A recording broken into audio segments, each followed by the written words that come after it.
Kaçtaydık? 4. Evet, YouTube'dayız arkadaşlar. Lake'in 4. bölümüne hepiniz hoş geldiniz.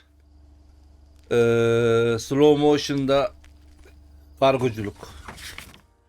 O nedir ya?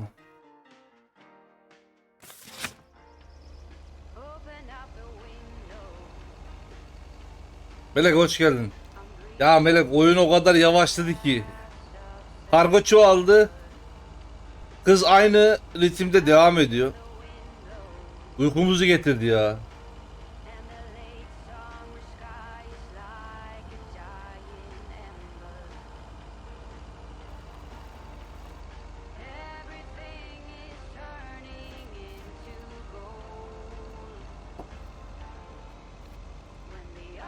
Okun açıldı mı? Şu an iyi gibi, bir sıkıntı yok. Ya şu müzik de değişmiyor. Kodumun çiftçisi radyo bir tanecik müzik koymuş.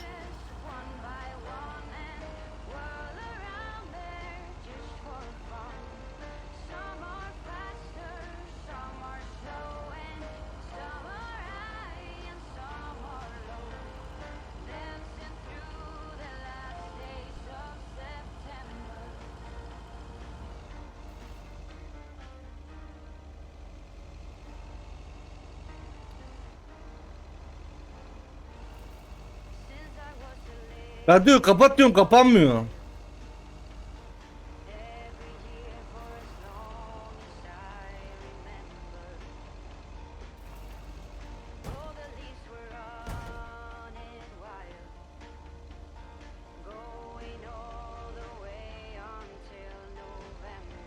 Kapanmıyor.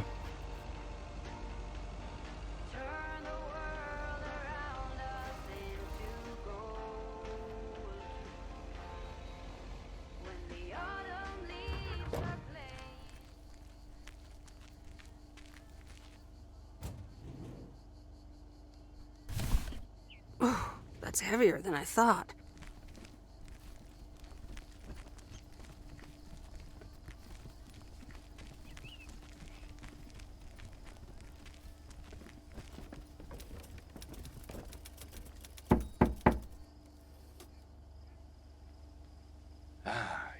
Yes. He could only look on in sheer terror as Madeline threw the key straight into the lake. Oh, yes. This is good stuff. Important delivery. Oh, for Christ's sakes, go away. If I've told you once, I've told you 1,000 times. You haven't told me anything. I'm new here. Oh, bloody heck, do I sound like I care? You lot are all the same to me. Just go away. How many yokels are there in this backwater town? Do they realize people come out to these kinds of places because they're supposed to be remote and quiet?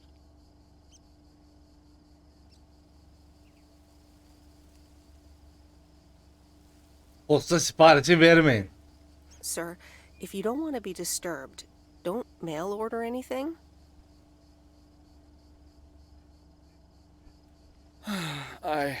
I do beg your pardon. Yes, I am expecting a package. I didn't know you were from the postal service, ma'am. You didn't know anything about me before you started shouting, and yet you did it anyway. All right, I'm sorry. It's just... I've been under a lot of pressure lately from my publisher, as well as my wife. I do appreciate your driving all the way up here, and Lord knows I'll be needing those ribbons. Just please leave them on the porch, and... thank you. Çok mu zordu bu yani? Neyse. You're welcome, sir. Zorlamayalım. All right. Now, where was I? She threw the key in the lake. Then what happens? Oh, Christ's sake, she made me lose my bloody train of thought. No, wait, I got it. And then he says... Herif son anda yine bana giydirdi ya. Yemin ediyorum, burada olsam, eğer böyle posta yapsam ve bunu duysam, tamam mı? Şu kutunun üstüne bacağımla böyle bir basarım. Sonra çıkar giderim. Pislik be.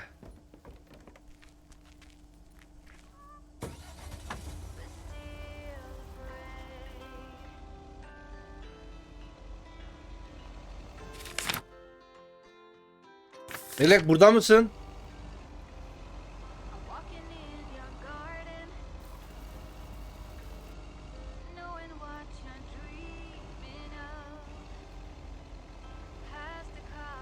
Ne olur Hyper?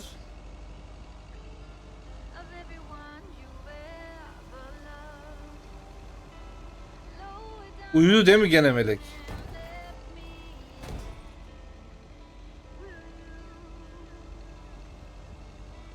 Melek! Kalk kız yatağına yat.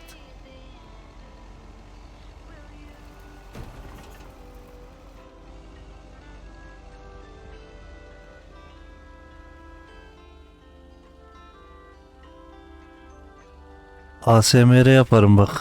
Şşş. Kalk yatağına yat.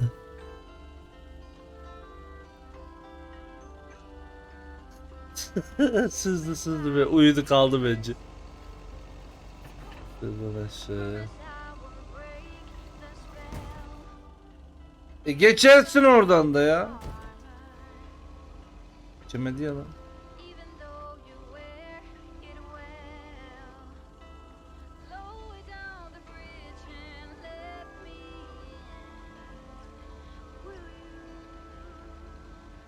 Çık lan.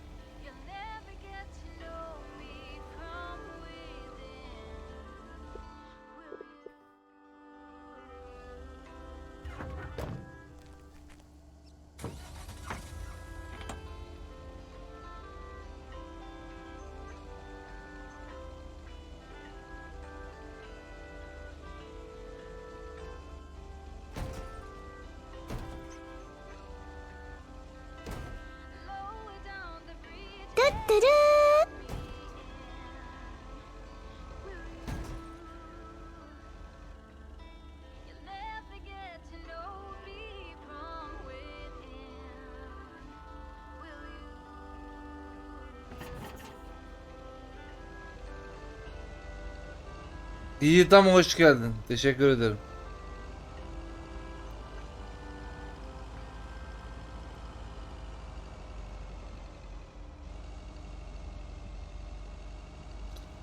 Adam bana bazen test darağım oluyordu. Rahatsız etmeyin falan diye.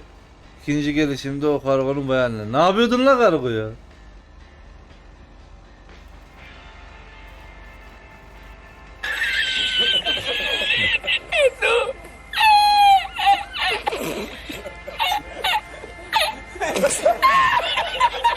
Ya of. Kimden oratan? Opinions. Bak hiç chatte olmayan adam 7K puan gömdü şuna ya. Altta gizli gizli izliyorsunuz ya.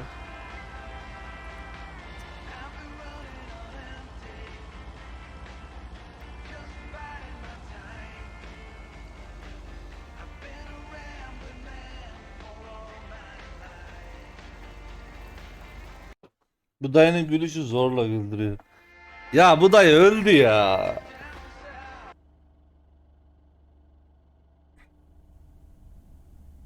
Good afternoon, Miss Weiss.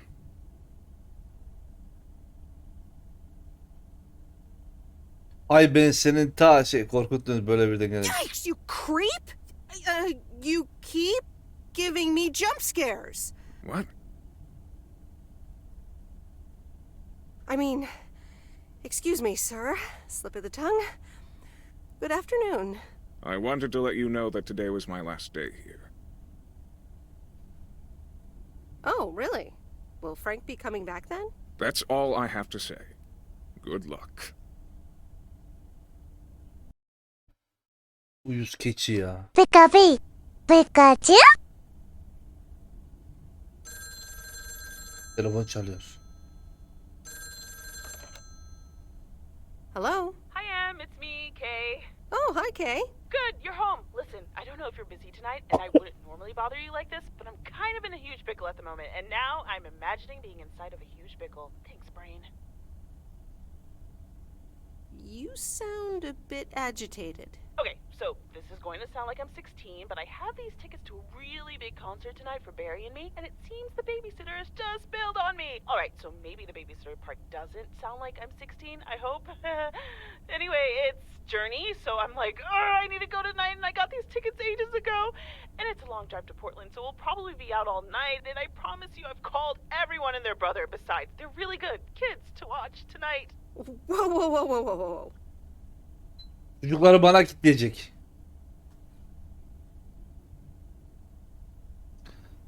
Hadi gerçek ne istiyorsun? Kay sesi düşünüyorsun. Kay sesi düşün. Can I get a shortcut to the question? Yeah, sorry. You're totally right. I'm blabbering on, aren't I? Okay, don't freak out. You got this. All right, recap. Journey tonight in Portland, got tickets, sitter bailed. So I guess you figured out by now that I'm awkwardly trying to ask if maybe you could do me a huge favor and watch Grace and Max tonight?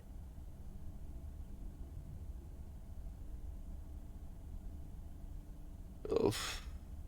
Hey, it's fine. Don't worry. I'll babysit tonight. Oh my god, you serious? That would help me out in such a big way. And I would owe you big time. Huge. Umarım çocuklarla oyun oynamam ya. No problem. So, what time do you need me? You're a lifesaver. As soon as you can make it. You don't have to bring anything. There's food, videos, even a cardboard replica of Apollo 11 with a set of matching helmets. You're covered. See you in a bit. All right. See ya. Sıçtık. Ya ben oynamayayım burayı. Çocuklarla kendisi oynasın, sabah olsun Alright. lütfen. Who wants s'mores?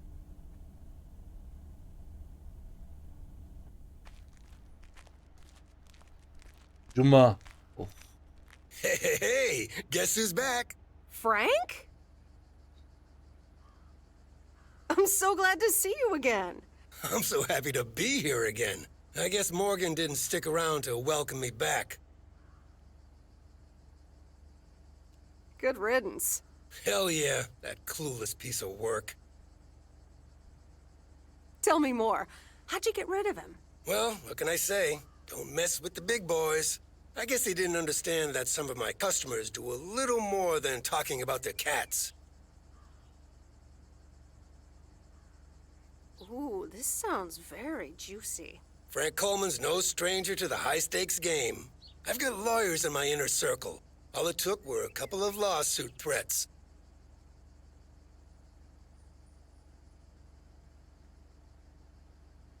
But Frank, isn't this all just really wrong? Nah, Meredith, it's just a bit of harmless fun. Okay, Frank, if you say so. All right, Adamın suyuna time to gidelim. get back in the saddle. Have a great day, Meredith. Dindiririn diririn diririn.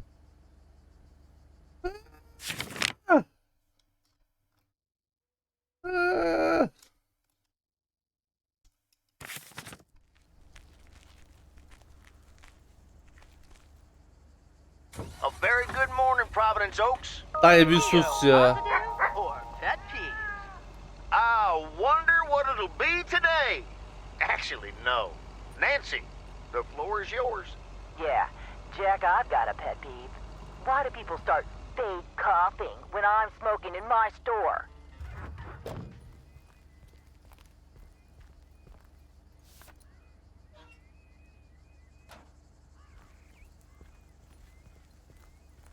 Hadi dayan. 2 gün kaldı. Cumartesi, pazar.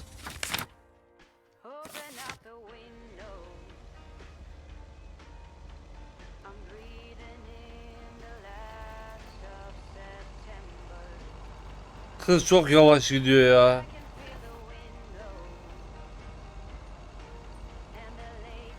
Şu kutumun müziği de kapım.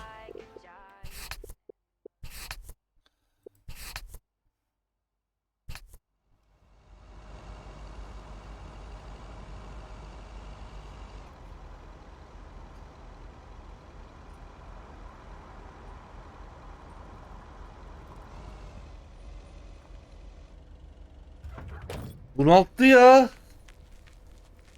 Baba yürüyüşe bak, yürüyüşe.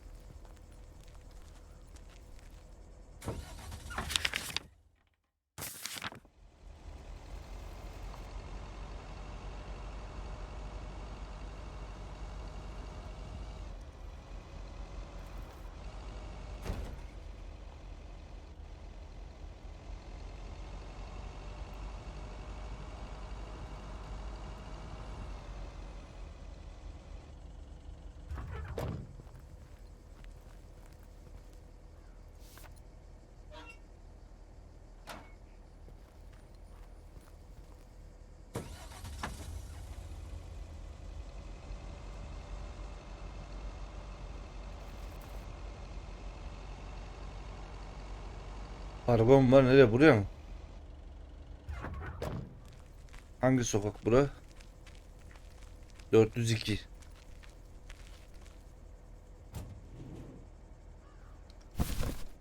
Tek temennim tatilini uzatmamış olması.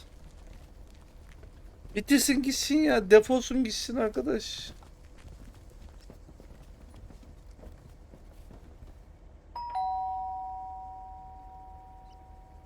Driving along the highway.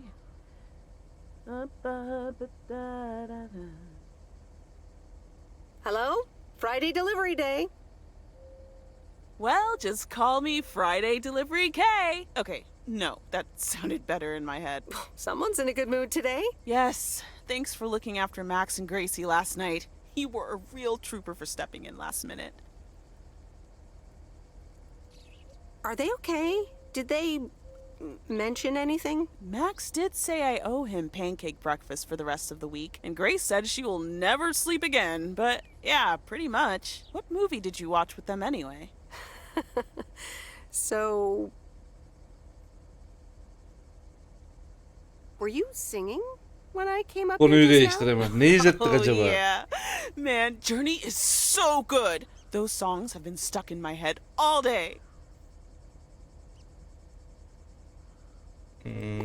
That sounds great. I know, right? There's just so much cool stuff being created right now, you know? I mean, Journey was cool. I got to know them through Barry at first, but I tell you, if Prince or New Order ever came to Portland, I would sell my spleen for tickets. Dalağımı satarım, yine alırım.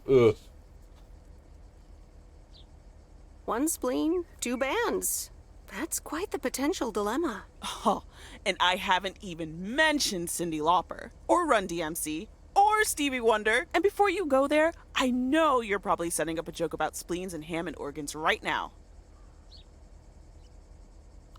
I would never. All jokes aside, though, I spent half the concert thinking about how I haven't really focused on my own music for a while now. Kids, work, all that stuff.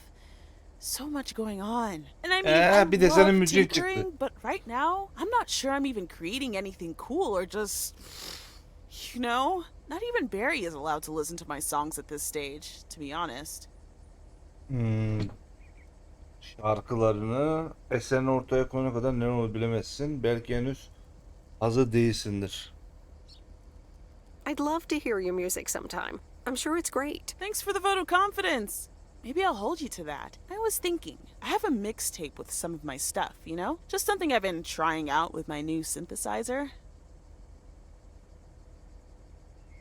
I'd be honored. That's great. It's just something I've been playing around with. Don't expect any fireworks. And hey, don't tell me what you think yet, yeah? Ya yıllarca It'll be buna my haber secret vermemişim. special audience of one, so I can get used to the idea of an audience. Bu aramış açmamışım filan, bir bildiğin it, yani itlik yapmışız kıza. Any special reason? Okay, don't tell anyone, but I'm thinking of performing a song on my new synth this Sunday. Holy crap, I just said that out loud! Dude! You are coming to the open mic, right?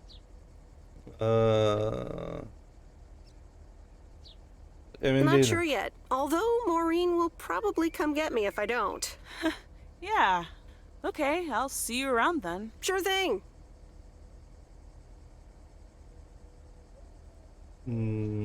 İyi günler. Have a great day. Thanks, you too. Hadi kargo da açacağız. Daha çok kargom var benim. Daha cuma bugün. Cumartesisi var bunun. İnşallah pazar dağıtmıyorumdur kargo. Pazar uğraştırma. Pazar dağıt değil ya. Biz de dinleneceğiz. İnsanız. De aşağıda. Bizim yaşlı moruğa bir varayım ben. Yaşlı moruktan çıkalım. Teyzenin orası var. Bizim hemen yan tarafı. 2, 3, 4.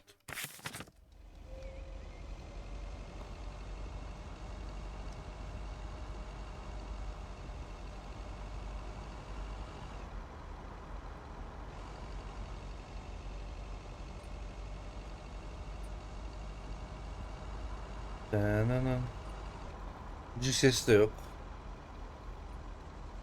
Efendim Fremen.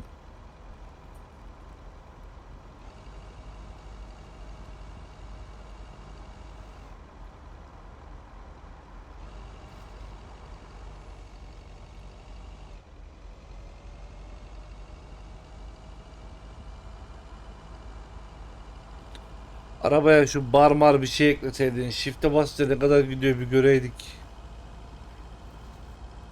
Abi önüme geçme. Önüme geçme. Araya gireceğim.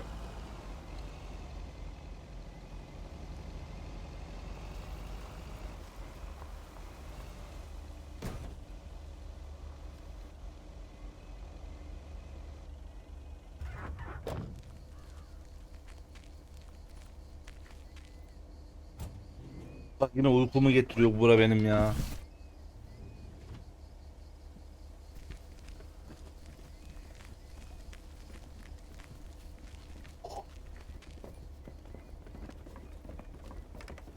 Çok slow ya.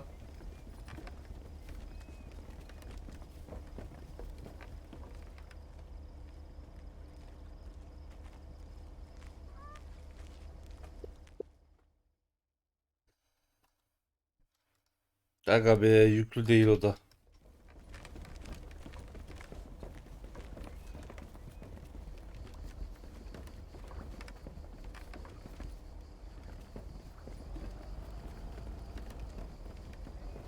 He ya dehşet. Onu yükleyip hızlandıracaktım ya.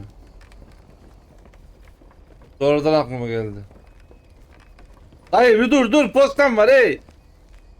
Ah, the waxworms have arrived. Ne? Ew. Have I been walking around with worms? You sure have. They're just in time. I'm taking a boat to the island this afternoon. Great. Have fun. Hey, you can tag along if you want, like your father used to. But I'm not helping you with any waxworms. Yani.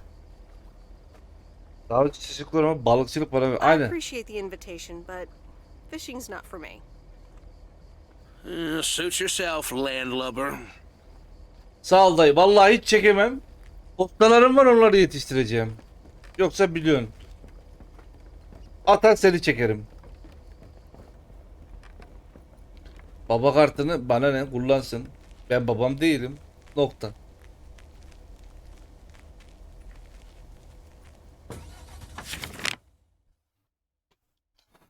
Şimdi buradan sola doğru gidelim. 1 2 3 4.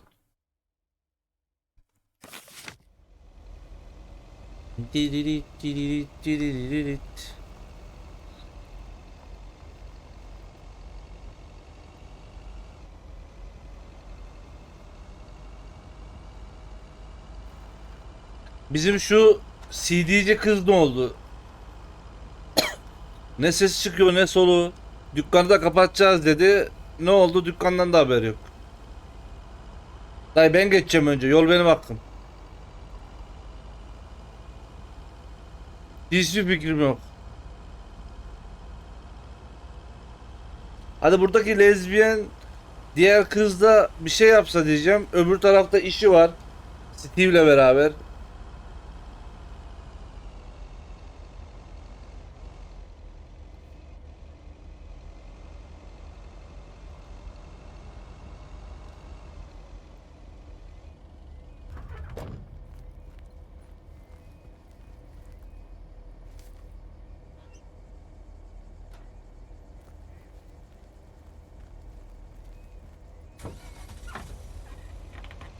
Bu arada oyunda 3 tane son varmış. Biz bitirirsek bir tanesiyle bitireceğiz.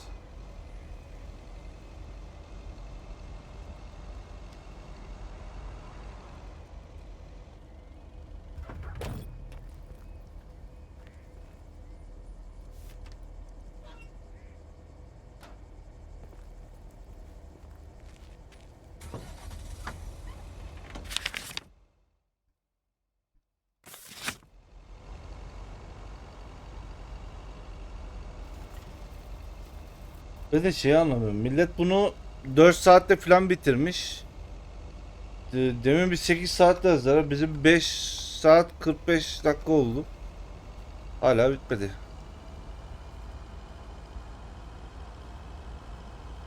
Muhtemelen ben bütün şeylere falan NPC'lere falan yardım etme seçeneğine tıkladığım için kesin ondan uzadı bu görevler.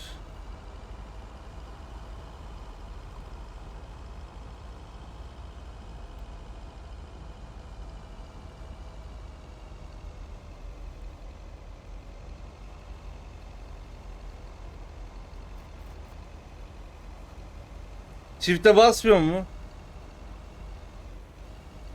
Küçük parmağım var ya bu. Yamuldu böyle çiftin üstünde.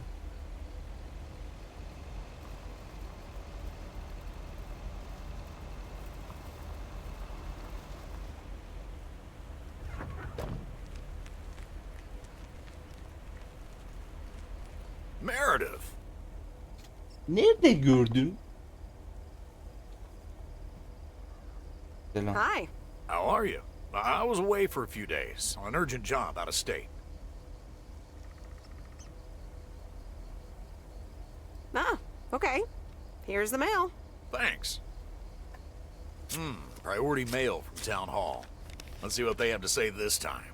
Dear Mr. Harris, on behalf of yada yada yada, concerning Environmental Management Act 1213. Abi geçen Horizon oynadık 15 saat yayında. Wait. What? Listen to this. We have Hiç decided sıkmadı. to Bunda postpone çok the yavaş construction gidiyor of ya. apartments for at least 6 months. We hope this satisfies you as well as the many residents of Providence Oaks that contacted us with their unfiltered and enthusiastic comments. It worked. The plan worked. Wow, great! So happy for you, Robert. We need to celebrate this. How about tomorrow night? Steak dinner at Moe's. Or something else. On me. Ah, I'd love that. Great. It's gonna be fun. See you tomorrow night then. Gotta go now. The telephone troops need to know the assault can be abandoned. Bir saniye abi.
Çıkıyor ya abi.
Oh be.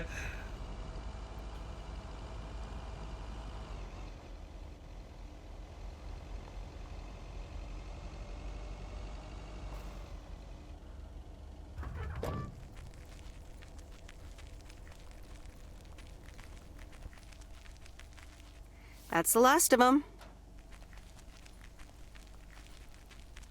Diyor ibre olmaz, ibreyi sonlamam. Öyle olur mu canım? 2 yaptım iyi böyle.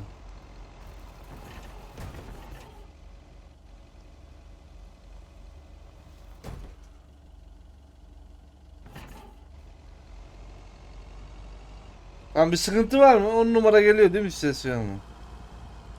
Hızlı gidiyor işte.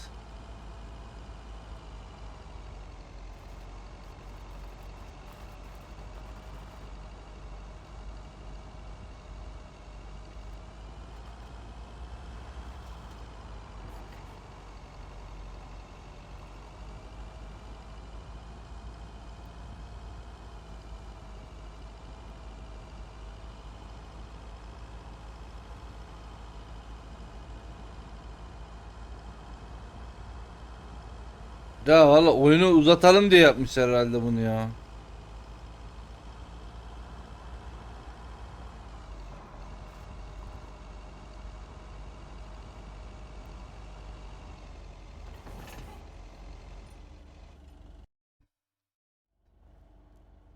Cuma akşamı. Kay's tape. Let's have a listen.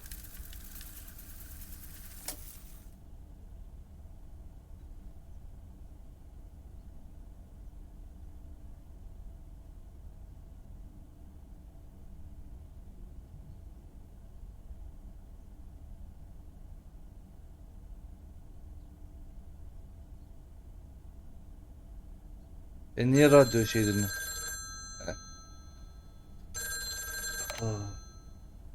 Hello? Hi, Meredith. Guess what I signed today? Bir düşünelim. Dev anlaşmanın alası. En devasası. Sözleşmesi. Let me think. The monster deal? Oh, yes. You are now talking to Steve Mitchell, CEO of a multi-million-dollar enterprise. But before I continue my insufferable bragging, I have a thing or two to say to you, about you. You've been a huge part of the success of this company, and I feel this is just the beginning. We're entering the golden age of personal computers, and we've got front row tickets. The past 2 weeks have made me realize that I couldn't have done it without you, and I'm going to need you even more in the coming years. So, here's a new monster deal I want you to think about. Become a partner in the company for 20% of the shares and a significant pay raise. Significant. The only condition is that I need your commitment for the next 5 years. So, there it is. Think about it, and let's talk about it more when you're back in the office. This is a bit of a surprise. Just let it sink in a bit. I don't need an answer right now. I have to get back to my $1 million lifestyle. Actually, no, I need to get cranking on lots of stuff. Talk soon, Meredith. Oo, zengin olduk. Abi selam, nasılsın? Abim Feko, hoş geldin. İyiyim valla. Ne olsun? Oyun oynuyoruz. Biraz canımız sıktı. Çok yavaş. That burger joint across the street is killing our business. I don't get it, monsieur. Our food is so much more sophisticated and delicious than these disgusting hamburgers. Don't you agree, Jean-Paul? Quoi? Oh, yes. These hamburgers are fantastic.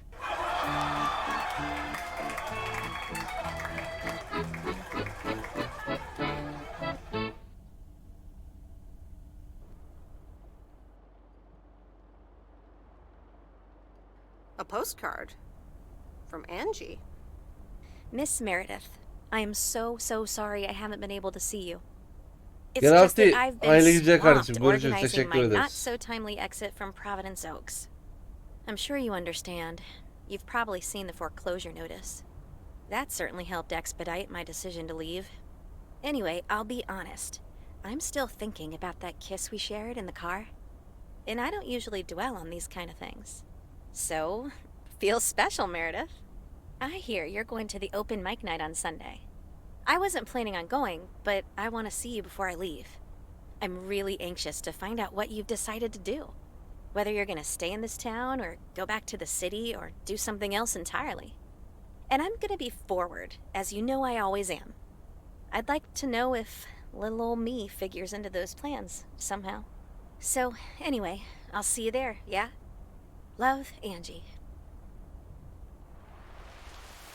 Hadi bakalım. Hemen gömledik etraf posta.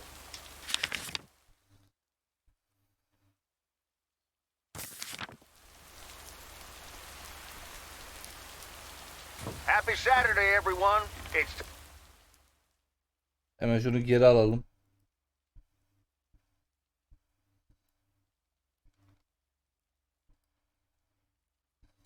time once again for today's verdict is from Cheryl. I went for a walk the other day and suddenly encountered Dur a lan. majestic 3 yaptım, olmadı. 3 2 iyiydi, 2. 2. few seconds. Wow, Cheryl. And then he walked off. I'm glad into you the could woods. retell the tale. Stags can be dangerous.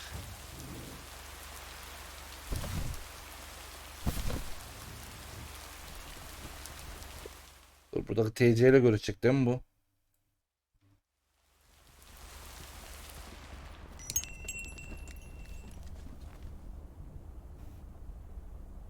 I managed to get the machine to work. Here are the pictures. Aha.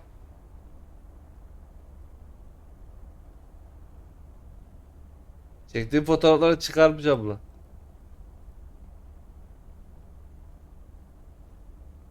Thank you. I'm happy with how they turned out. If you'd have picked them up earlier this week, you could have participated in a photography contest. Ne? That's okay. I take pictures for myself, not to win contests. You can probably only win contests like those if you're a professional. Yeah, good equipment is expensive. Yeah, you'd probably need an extra mail route to be able to afford it. Teşekkürler ablam. Ne verdi? Fotoğraf meraklısı diye bir tane ünvan verdi bize. Ablamıza teşekkür ediyoruz.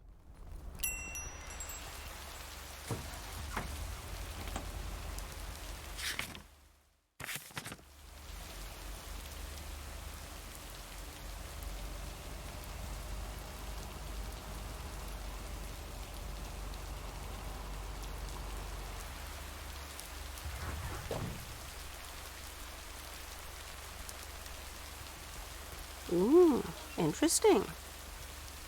Ne ilgisi kız? Milletin postasına niye bakıyorsun?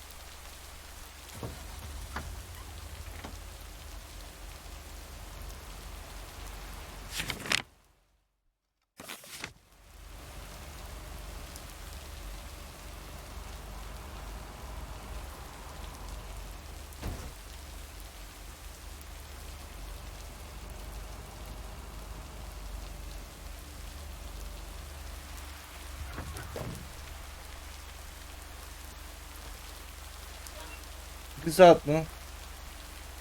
Oyuna mı?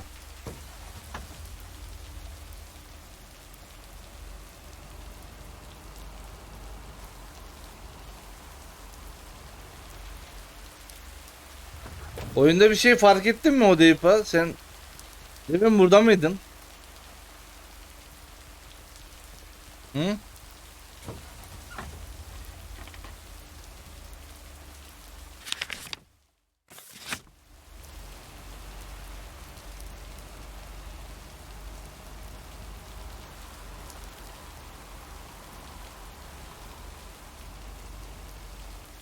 Yayında da fark etmedim. Bir bak bakayım, oyunu oynuyoruz, bir bak.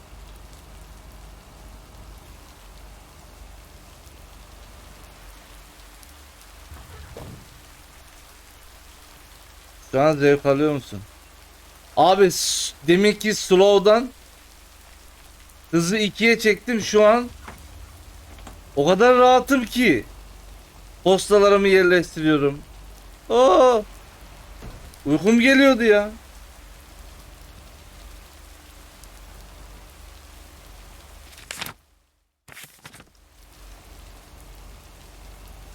Oh be. Şunu keşke başta yapsaymışım ya.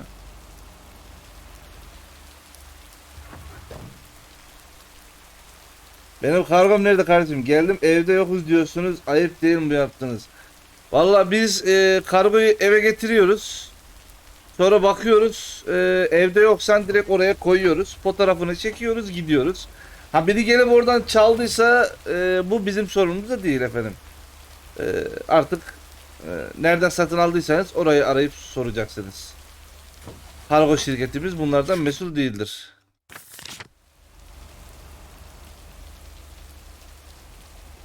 Evet.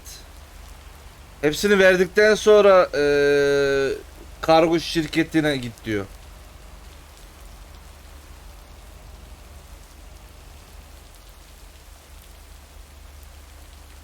Tobak, oyunu hızlandırdım diye mi dedin onu?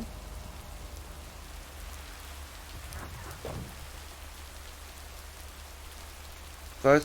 103.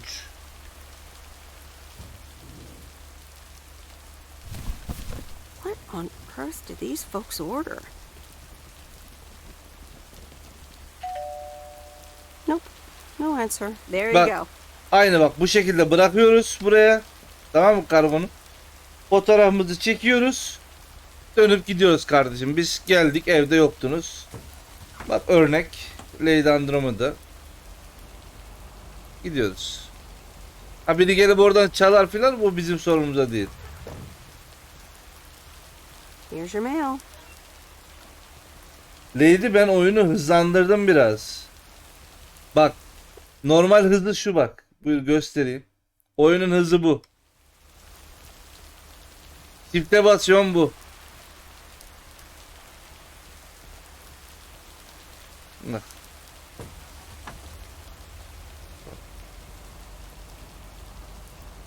Arkadaş, bunaldım ya.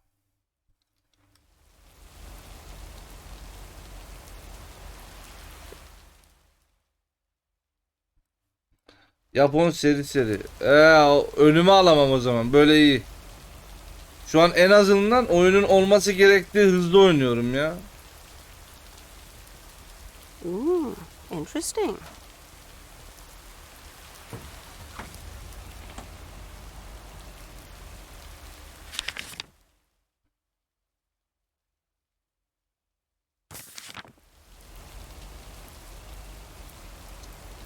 Hayır, merak ediyorum finalinde nasıl yapacağız, ne yapacağız, ne tercih edeceğiz.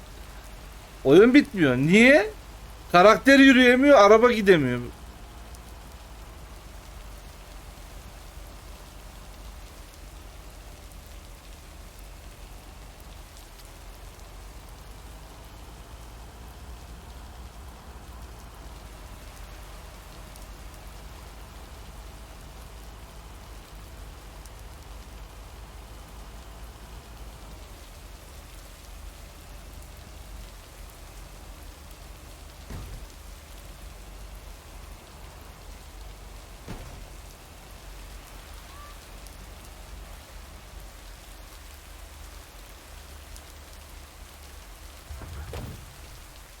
Posta nerede buradaki? Posta yok. Hah, buradaymış. Tamam, başının ne işi var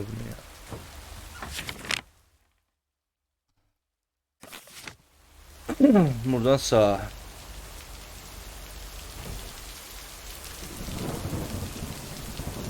Abi ne yağmur yağdı ya.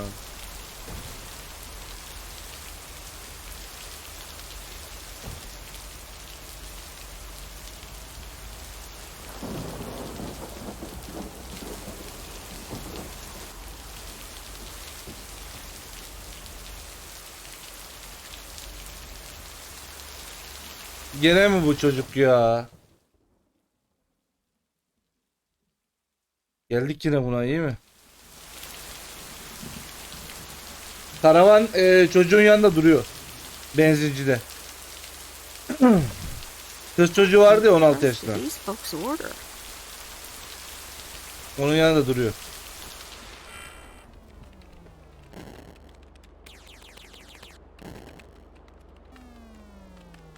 It's the mail. I'm busy. Aren't we all? No! Damn it! I almost had it. I almost fucking had it. Thanks for breaking my concentration. Oh, take it easy. It's just a game. Video games are supposed to be fun. I feel horrible. Absolutely horrible. Maybe you should try a different hobby. You know what? I can beat this damn game, and I'm not quitting until I have. Okay. Allah'ımın bonusu, bir tane vuracaksın kafasına, bir de yer vuracak. Keçi ya. Sarı sarı kafasıyla oturmuş oraya. Bır bır bır bır. Oyuna başladığımdan beri oyun oynuyor orada. Bir bölümü geçemedi ya. Hadi lan.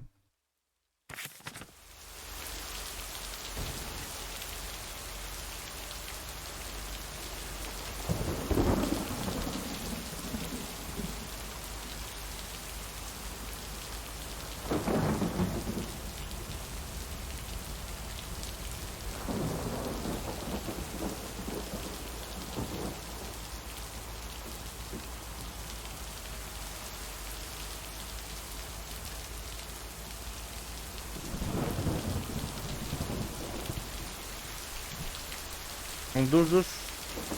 Bu ne yağmur sesi ya?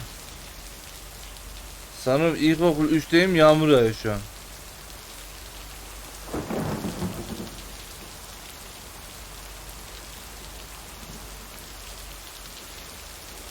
Nerede bu dayı? Burada bir yerde. Şunu hemen bir düzelteyim, patlamayalım içeride.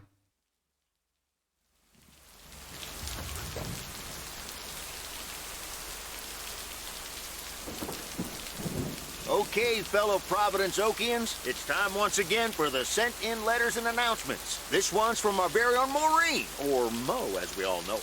Hey, folks. Just wanted to grab your ears for a second to let you know all about the upcoming open mic night over at Mo's Diner this Sunday. That's right.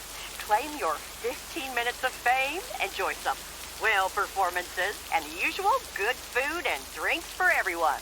I expect to see all of y'all for a great evening. And maybe even some dancing. You know who you are. Come join the show at Mo's at 8 p.m. this Sunday. I'll come get you if you don't. Well, you heard her, folks. And I'll be there too, so you better not miss it. Back to the music and to one of my favorite songs. Dayı bir tane favori müziğim var. Arabada çalıp duruyor. Hello. Seen any ghost drivers on the way here? Hayalet sürücü. Nope. Are you sure? Yes, why? Okay, I was just wondering. Don't bother. I need to get back to the live show. See you tomorrow, I reckon. Bye now. Bye-bye. Bye, Jack. Oh, and please close the door. Don't want to broadcast any mail truck noise. Thank you much. Ulan üstün ıslak mı değil mi? Bir şey vereyim, yok. Herif beni dışarı attı ya.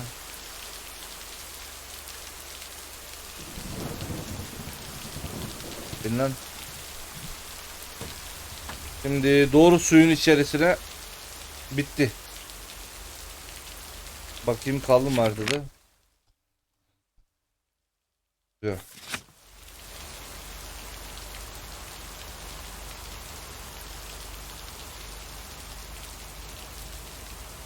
Araba falan inmiş.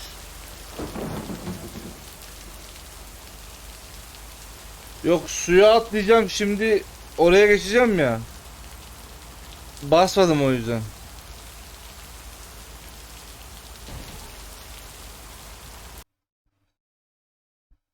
Dramatik falan lazım o şimdi buraya. And so ends a week full of turmoil.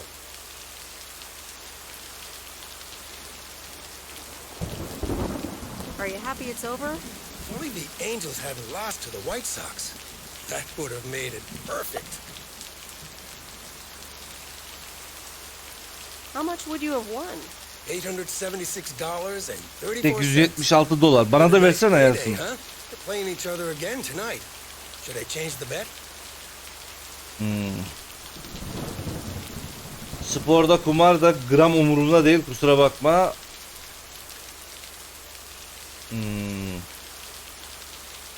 Yeah, that sounds logical. Okay, let's see what happens. Maybe you're my lucky charm. Var ya, biz de iyice kumarcı olduk. Have a great weekend, Meredith. Oh wait, this was your last day. I totally forgot to tell you, but they still haven't found someone else for the job. So I guess you can have it if you want. Thanks, Frank, but no. Are you sure? It's a great job. You know what? Think about it and let me know Monday morning when you return your stuff. I gotta run now. Red Sox are playing the Yankees. Ulan orada şirketin %20 hissesini bana veriyorlar. Bir de bir dünya maaş verecekler. Manyak mıyım ben?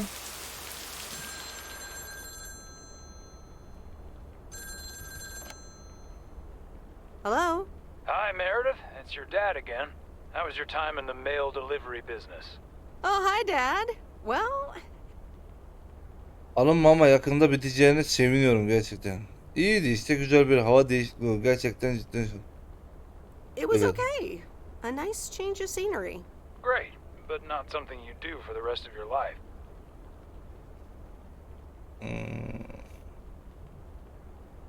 Actually, it seems like they haven't filled the vacancy yet. They haven't? Well, you know what I'd do. Oh, hold on, Meredith. Let me guess. Mom wants to talk to me? Hi, Meredith. sorry to butt in, but you're thinking about staying in Providence Oaks? Hi, Mom. Emin değil. Abi kalmayacağım istiyorum. Ben gideceğim ya. What are you not sure about, dear? Are other people involved? You know, any interesting ones, perhaps?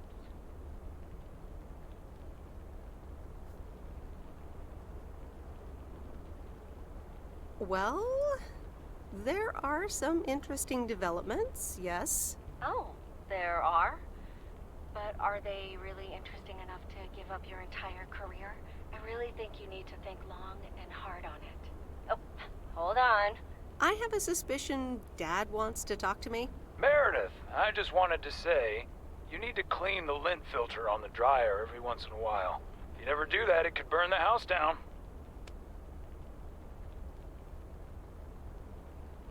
Dad, do you care more about the dryer than my plans for the future? I'm sorry, Meredith. I sometimes suddenly worry about things like that in the middle of the night. And it's not about the dryer, of course. I want you to be safe. And I'm sure you'll be okay.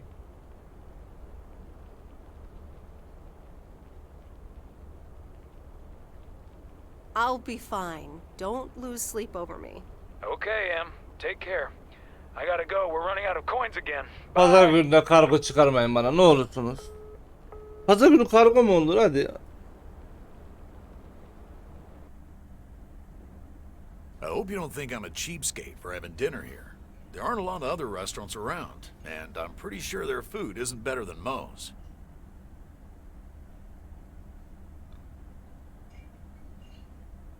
I went to the movies a few days ago. Astoria has a few nice restaurants. Oh, okay. I guess that does make me a cheapskate. Good evening, you two beautiful people. Ready to order? Ladies first. Hi, Maureen. Ben bir salata alayım. Şöyle güzel bir bonfile, bifteği hayır demiyoruz doğrusu. Pankek, bana pankek lazım. Salata. I'll have a salad, please. Excellent choice, Meredith. And what would you like to wash it down with? I think I'll have a Biraz su, kola, su. water. Gotcha. Robert? The usual for me, Maureen. All right, Robert. T-bone steak and a beer. Doesn't get any more lumberjack than that. Be right back, folks. Ashley, start cutting up the coleslaw and get the steaks out. Maureen's the best. Did you hear about the open mic night she's organizing? Yeah, she only told me about it a dozen times. Ya nasıl I wish I could bonfire go, dedim ya. especially since I heard that Jack's gonna do a thing. Jack? What's he gonna do? Announce the weather for next week? Believe it or not, he's a very good ballet dancer. You're right. And you're his stage manager. No, he's into comedy.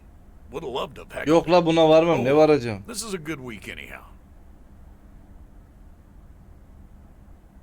Must be nice that the apartments are off your mind for a while. Alrighty, here are your beverages, folks. I'm afraid the food might take a little longer, as a certain kitchen helper thought the freezer was a good place for storing steaks. I really should get one of those microwave ovens to defrost them. You seem a little stressed. Is it the upcoming open mic? Why should I be stressed about that? It's going to be lovely. And you better be there, Robert Harris. Maureen, I'm sorry, but I'm afraid I won't be able to make it. I did not just hear you say that, young man. Oh, by the way, Meredith, I need to steal him for 2 minutes. He needs to check on some wiring for me. Excuse me, Meredith. This is Maureen's jurisdiction. Have to obey the law. Ay yasara tüküreyim. Beni bir salın gideyim ya. So good. Thanks, Maureen, for the fantastic blueberry pie. You're Önünde welcome. tabak bile yok. It's my way of making up for stealing you away from Meredith. Ooh, I swear. She can give quite the stink eye if she wants, can't you, hon? Oh boy, the world would be boring without her. Speaking of, are you gonna miss your daily delivery round?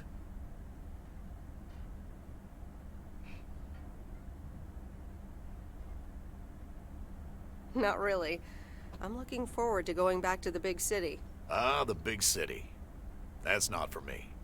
Ben gideceğim. Bana para verecekler. Do you think you'll always live here? Nothing's for sure, but I like it here. I needed to change towns after my divorce. Everything and everyone reminded me of her. Ah ben dedim abi bak bu adam önceden evli dedim. I can imagine that. But maybe I shouldn't bother you with the innermost feelings of a lumberjack. Ya vermezlerse neyi? Wouldn't be a bother at all. Robert and Meredith, sorry to break up your conversation, but we're closing up early tonight. Gotta set up some stuff for the open mic night, and I can't use any peeping eyes. Oh, okay, Maureen. No problem. Let me get the check for you, so I can leave you two to your lovely evening. Can you put it on my tab, Maureen? Anything for you, darling. Do you mind if I pay? Or at least for half of Ben it? çıkıyorum Meredith, dombik after all your yayıncı. help, this Kendine is iyi the bak. least I can do. Görüşürüz. So, yes, I mind. Now let's get going before Maureen gets her broom out. Meredith, Parayı thanks again for your help. bilmem. Not sure what would have happened if you hadn't come. Sirkede o kadar yardım ettim. Yapmazlar herhalde.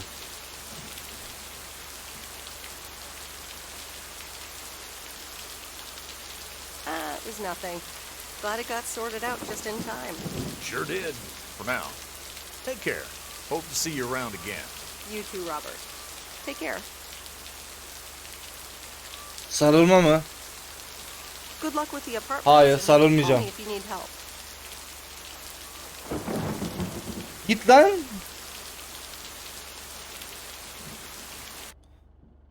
Pazara kargo koyma ne olursun. Pazara kargo koyma. Pazar Eylül sabahı mı? Hayır hayır hayır olmaz olmaz olamaz.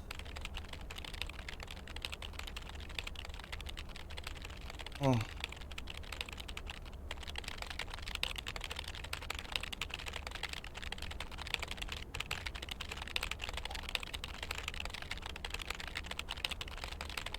Eski televizyonlarda TRT şeyi vardı.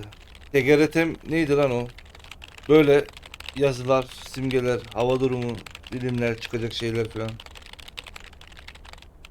Hepsini okurdum manyak gibi. Umarım neydi ya?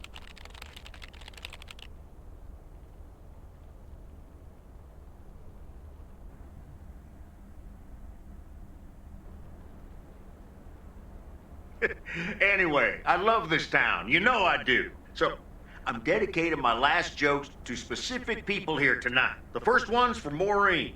A guy walks into a bar, and dozens of slabs of meat are hanging Dayı from the ceiling. uyuttunuz He beni asks the ya. bartender, "What's up with the hanging meat up there, Teletext, man?" ha. So the bartender says, "You're new here.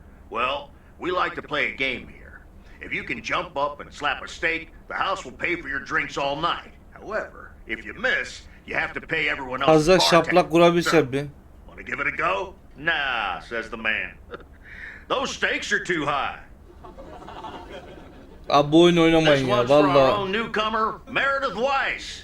So, a woman's driving down the freeway, but all of a sudden, she hears a local news bulletin warning drivers on the very freeway she's on. They're saying, "Please be advised of this very dangerous situation of a car going the wrong way." So the woman says to herself, "One car? Huh, why, there's dozens!"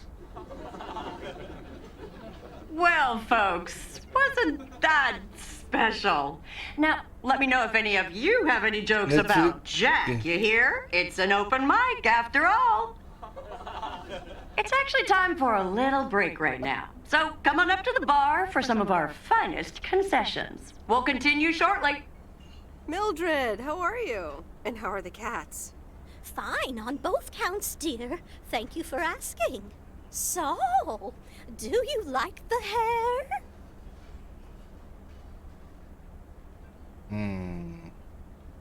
To be completely honest, it doesn't look all that different. To be honest, it feels like a waste anyway, as I can only stay for a few moments. Ne oldu? Tüh ne That's yazık. too bad. You see, my son decided to drop by, unannounced, and he's staying the whole weekend.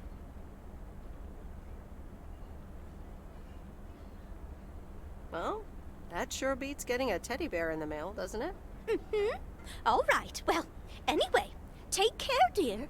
Now, where did he park the car? Oradan ben buraya. It's me, Matt Kearney, in an egg brace. Real funny, huh?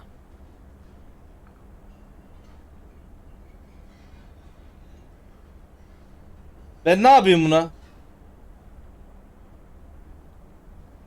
Selamet mi? Hayır. Ne yalan söyleyeyim, birazcık da olsa komik az. Ya aşağıya bir tane şöyle bir tokat yok mu ya?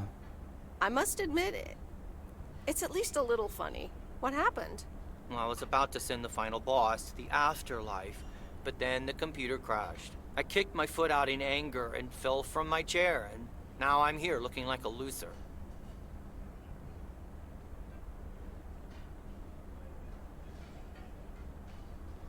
Aw, poor you. I hope you'll get it soon.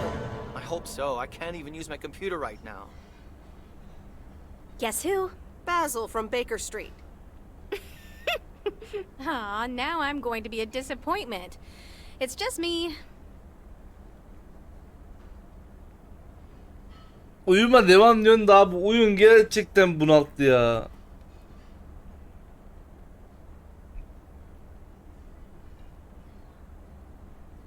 Well, duh. You're a little late. So, what have I missed? Tek bir şey sayılmaz. Jack biraz komedi yapsa mat. Ha, o çek şey harika gidiyor. Not much. Jack just did some comedy. But the final act is supposed to be the real showstopper. At least that's what Maureen tells me. Really? Well, then I guess I arrived just in time. So, how have you been?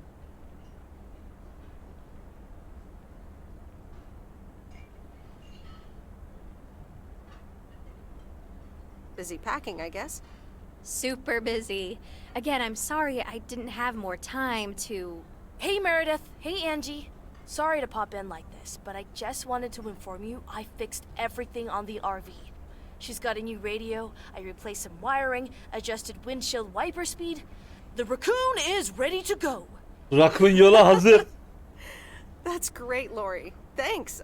I'm sure she's Ne just zaman başladın? 12'de başladım. 6,5 I saat wouldn't olmuş. say that, but you'll see. Gotta go later.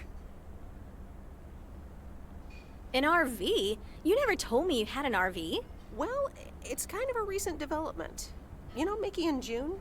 The hippie couple? Sure do. They told me it was mine if I wanted it. And I did. Then Lori gave it a checkup. And now I'm the proud owner of the raccoon. Wow, good for you. I'd love a free RV.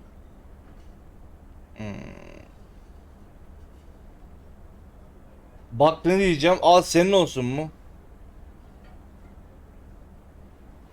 You know, come to think of it, you might have more of a use for it than I do. Allah'ın adı senin. I'd love an RV. I mean, that'd be perfect. But I don't know if I can accept it. I mean, June and Mickey must have entrusted you with it for a reason. Are you sure you don't want to keep it?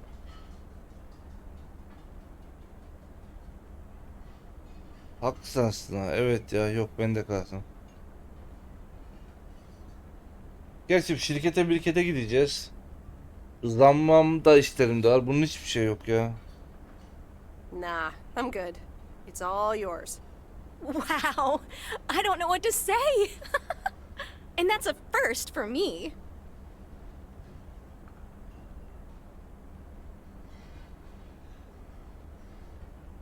Teşekkür. Seni mutlu etmek diyeyim ben. Don't mention it. I just like seeing you happy. And vice versa, babe. Really. Haydi. Come with me. I mean it. Leave this sad old town behind and go wherever we want to go. Free spirits, the way Mickey and June intended.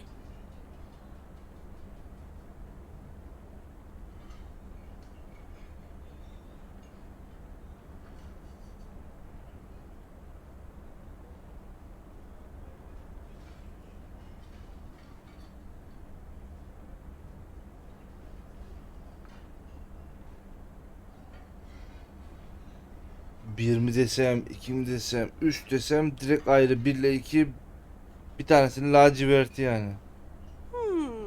I have grown quite fond of you, you know. Likewise, Miss Weiss. But at some point you've got to give me a definite answer. You get that, right? Look alive, folks. It's time for the final act. It's a doozy. Saved by the bell, babe. I got stuff to do anyway. Dur.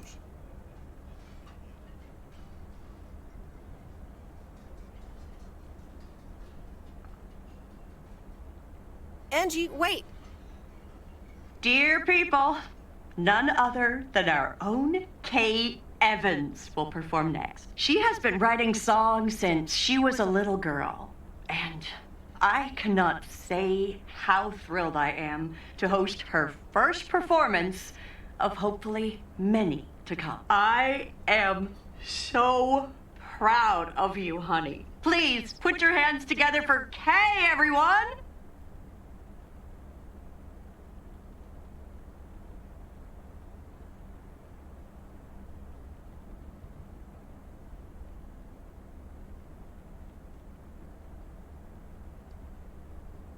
ESC'den müzik sesini kısmıştık. Değil mi? ESC çalışıyoruz.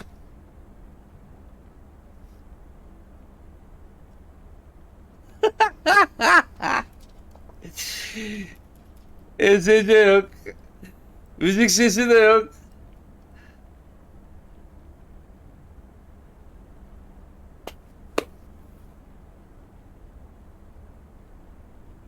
Lakin'in 9-10 saatlik bir oynanışı 32 lira değer mi? Abi değmez, alma ya, boş ver.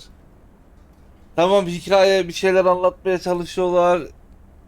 Güzel. Komple senin tercihin ama Enes'cim oyun çok yavaş. Not happen a lot. You have left me speechless. That was Kay, people. Another round Evet, of applause. bizde hepimizin nefesi kesildi. Well, it's a good thing I didn't leave when Reynolds started his nonsense. This kid can sing. Oh, hi, Mr. Mackey.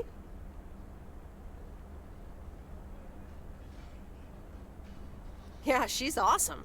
Yeah, it's good to see someone flourish. But I'd rather be home right now. İlk başta Enes güzel gidiyor ama ondan sonra haritadaki simgeler, postalar, kargolar bunlar çoğalıyor ve çoğaldıkça senin hepsine gitmen çok uzun sürüyor. Ve her arabadan indiğinde böyle hızlandırmaya basıyorsun, sadece böyle çok az bir hızlandırıyor, o kadar yani. I don't blame you.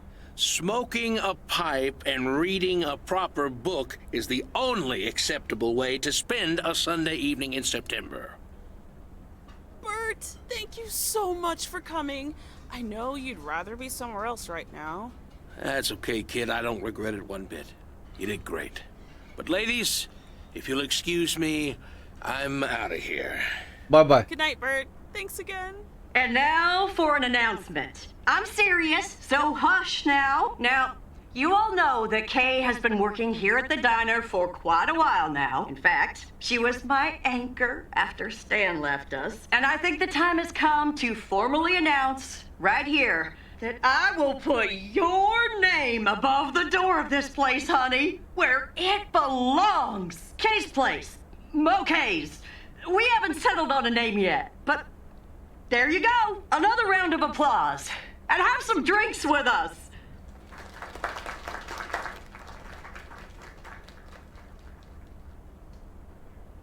Kay's place, huh? Congratulations! That was quite a surprise. Yeah, I told you. Mo asked me like a gazillion times, right? Kinda felt right this time. We haven't hashed out any details, as you might have noticed. But it feels good, you know?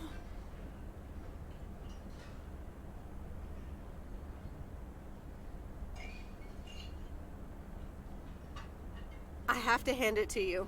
You were great. I have to go in a bit, but let me know when the next gig is, yeah? You're not leaving already, are you? The fun's just starting. Gideceğim ben. Beni bırak. Kız dışarıda kaldı. Right? You know what you're going to do? Honestly? Well... Wait, I'm not good at this stuff, so I just want to say... Video, hayırlı geceler. It's good to have you back these past weeks. Bir 5 dakika daha dur lan. Really good. You just do what you feel you have to do. I'm just glad we reconnected. Promise you'll keep in touch, whatever the outcome, yeah? I'll do my best. And remember, time marches on. See you, Kay. Thanks. For everything.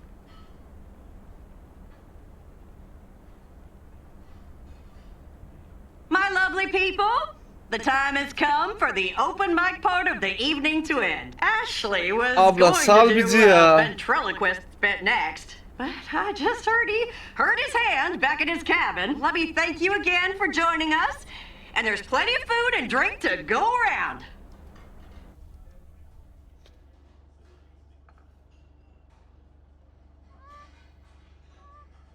O fena uyuttu ya. I sure do hope they're keeping things proper in there while I'm taking a breather. So, you had fun? Hepimiz uyuyalım mı burada böyle? It was okay. You sound a bit pensive, darling. I had a great evening. Thanks, Maureen. I think I'm gonna go hit the hay. Early start. Something on your mind, hon?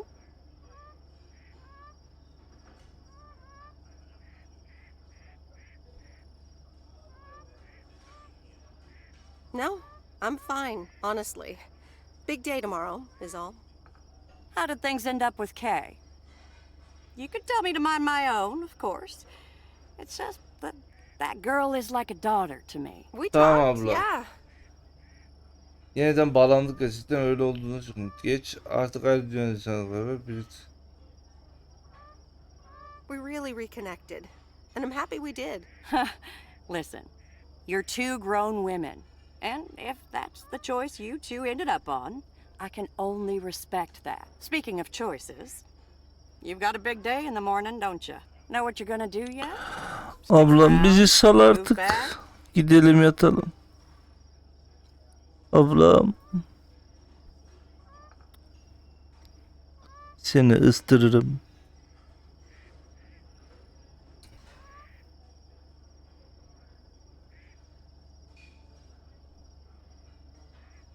Absolutely. Not a speck of doubt. Well then, Miss Wise, I salute your resolve.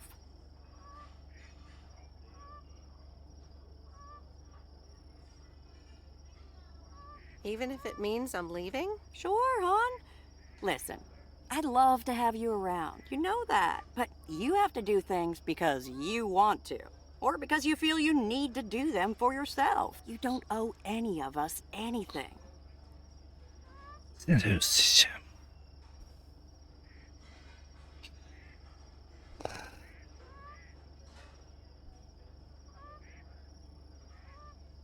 I will miss you, Maureen.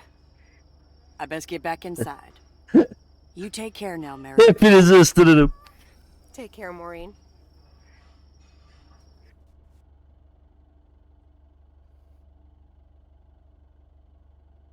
Pazartesi. Good morning, Meredith. You won't believe the weekend I had. Saturday, I placed a bet on the White Sox, just like you said, and lost. But they played again yesterday, and I let it ride. And then they won. They're playing again tonight, and now I don't know what to do anymore. Well, Frank, the pattern is obvious.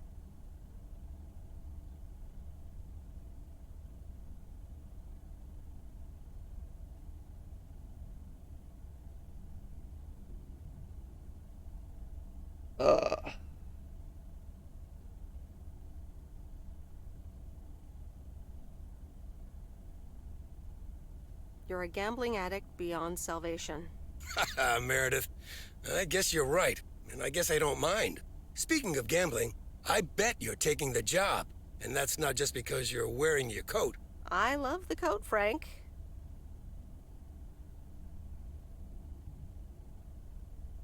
And yes, I want to wear it a bit longer. Fantastic. So you'll be delivering the mail today? I'll give HR a call and tell them the vacancy is filled. Not so fast, Frank. It's under one condition.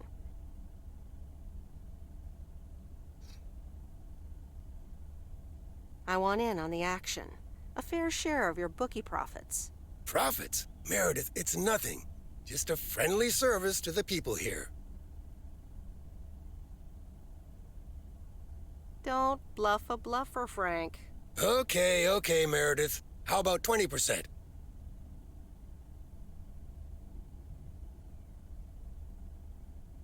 %50 abi. How about 50%? 50%?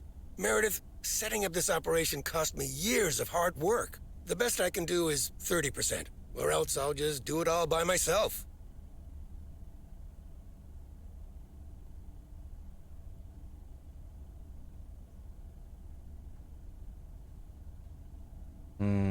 Okay, do it by yourself then. Fair enough. Now, let's get to work. The mail doesn't deliver itself. And the V-belt is not in great shape, but it should last you another month or 3. The raccoon in all of her glory. Do you like her? Meredith and I named her. She's pretty amazing, Lori. Cute name, too. Thanks for doing this for me. You're very welcome. Magnificent, isn't she? Yeah, she certainly knows a lot about cars for a kid her age.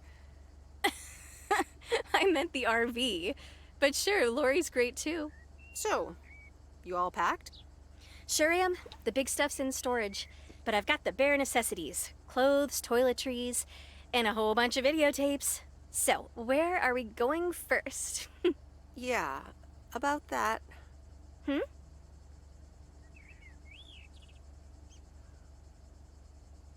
Gidelim lan. I would really, seriously, definitely like to go with you. Oh, wow. Well, let me think about it for a second. Yep, thought about it. You can come. Bir şartlar. Sana epey ısınım. Hadi I yürü. have one condition. Hadi gidelim gidelim. I get to pick which movie we watch first.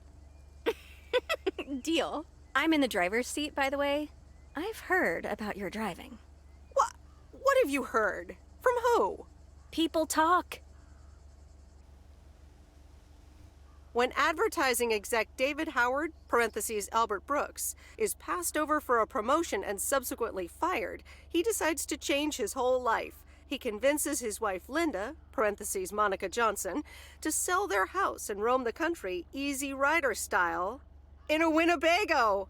Okay, forget this one. That's just not going to be relatable at all. Nope. We've got nothing in common with those guys.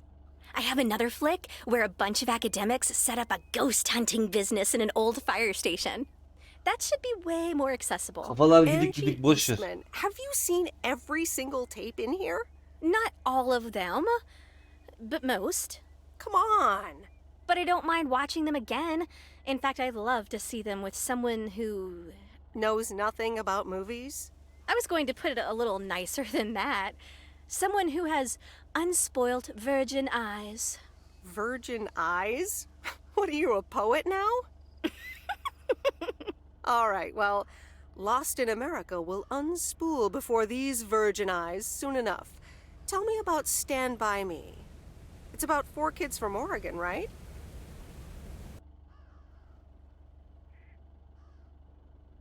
Sorry for butting in, folks, but I've got a special treat for y'all.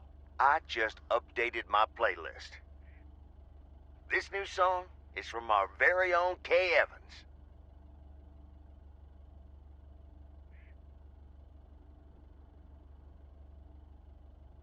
Değil mi lan?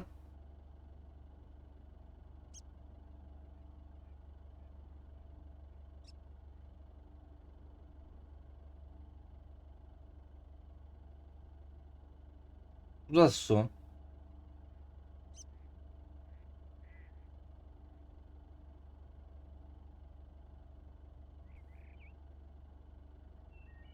Ya bu nasıl son yani?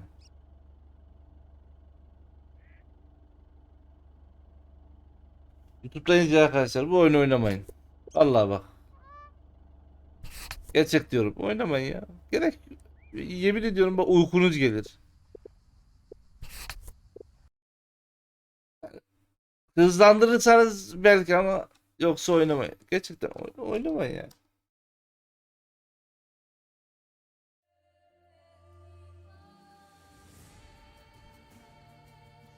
Yokunuz gelir. Mikrofon burada. Ben şurada.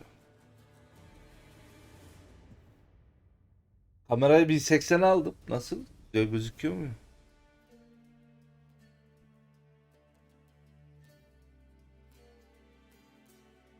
Yukum gelir.